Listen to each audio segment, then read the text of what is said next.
पापा को अब अलग कमरे की क्या ज़रूरत है।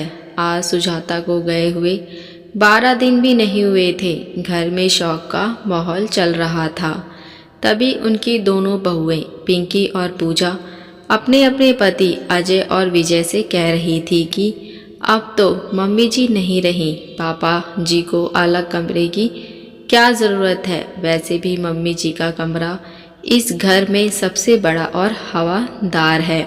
कमरे की अटैच बालकनी से बाहर का नज़ारा कितना मनमोहक और सुंदर नज़र आता है। इत्तेफाक से यह बातें सुजाता जी के पति के कानों में पड़ गई। यह सुनकर उन्हें बहुत बुरा लगा। एक तो पहले ही सुजाता जी के गम में उनकी आंखें नम हुए जा रही थी। यह सब सुनकर फिर एकदम से भर आए, लेकिन फिर भी दिल पर पत्थर रखकर वह सारी बातें सुनने के लिए वहीं खड़े हो गए। दोनों बहुएं बार बार अपने अपने पति से कह रही थी कि देखो जी, अब आप ही पापा से बात कर लेना कि वह अब यह कमरा खाली कर दे। उनका क्या है, अब तो वह वैसे भी अकेले हैं। मम्मी जी तो रही नहीं, कहीं भी रह लेंगे। हम तो कह देते हैं उनका पलंग हम स्टोर रूम साफ करवा कर वहाँ लगवा देते हैं, और रही बात गर्मी की तो एक पंखा भी लगवा देंगे। क्यों, सही कहा ना, हम दोनों बहुओं ने अपने अपने पतियों से पूछा। तब सुधाकर जी के बेटे अजय और विजय ने कहा कि शर्म आती है हमें आपकी सोच पर। कैसी है आप लोगों की सोच? अभी हमारी माँ को गुजरे 12 दिन भी नहीं हुए और पापा के लिए आप लोगों के यह विचार हमसे तो नहीं होगा। लगातार बहस होने के कारण प्रीति सुधाकर जी की बेटी के कानों में कुछ आवाजें पड़ी तो वह भी आ गई और उसने कहा, सही कहा मेरे भाइयों ने, शर्म आनी चाहिए। भाभी, आप लोगों को इतनी घटिया बात आप दोनों सोच भी कैसे सकती हैं? मुझे तो शर्म आती है आप दोनों को अपनी भाभी कहते हुए। आप दोनों जिसे कमरा कह रही हैं वह महज सिर्फ कमरा नहीं, मेरी माँ की यादों का बसेरा है। उस कमरे में उसकी यादें जुड़ी हुई हैं। सुख दुख के हर पल माँ बाप ने एक साथ उस कमरे में बिताए हैं। कमरे में अटैच जो बालकनी है, जहाँ 2 चेयर पड़ी रहती है, जिस पर बैठकर माँ पापा ने सुबह शाम की चाय पीते पीते घंटों बातें की है।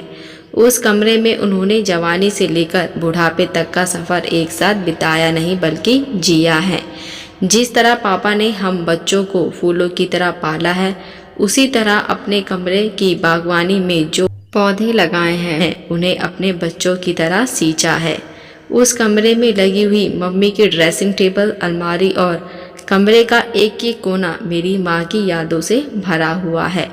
इतना ही नहीं, पापा के दोस्त का आना और घंटों कमरे में बैठकर गप्पे लड़ाना भी उनके यादों का एक हिस्सा है। इसलिए भाभी, मैं तो इतना ही कहना चाहूँगी कि पापा को उस कमरे से जुदा करना उनको जीते जी मारने के समान है। खैर, आप दोनों को कुछ भी बोलने का क्या फ़ायदा है? आप दोनों के मन में तो अपने पिता समान ससुर के लिए इज्जत और प्रेम का भाव ही नहीं है। आप दोनों ने सिर्फ पापा का कमरा छीनने की नहीं चाहा, उन्हें स्टोर रूम में शिफ्ट करने की बात की, जैसे पापा कोई इंसान नहीं, कोई टूटा फूटा फर्नीचर हो। बस ननद रानी, आप अब इस घर की सदस्य नहीं हैं। आप हमारे मामले में दखल ना दें तो अच्छा ही होगा। दोनों भाइयों से बहन की बेइज्जती बर्दाश्त नहीं हुई, इसलिए दोनों ने अपनी अपनी पत्नी को डांटा और कहा कि शादी हो गई है, इसका मतलब ये नहीं कि इसका इस घर पे कोई हक नहीं। अगर इस घर में कुछ भी गलत होगा तो हमारी बहन ज़रूर बोलेगी। इतने में सुधाकर जी भी वहाँ आ गए।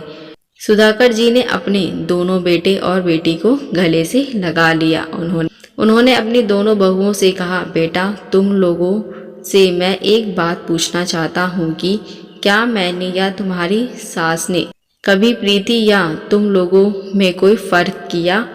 तो दोनों बहुओं ने शर्मिंदा होते हुए नज़रें नीचे करके कहा, नहीं पापा। तब भी तुम दोनों के मन में मेरे लिए ये विचार सुनकर आज मेरे दिल को बहुत ठेस पहुंची है।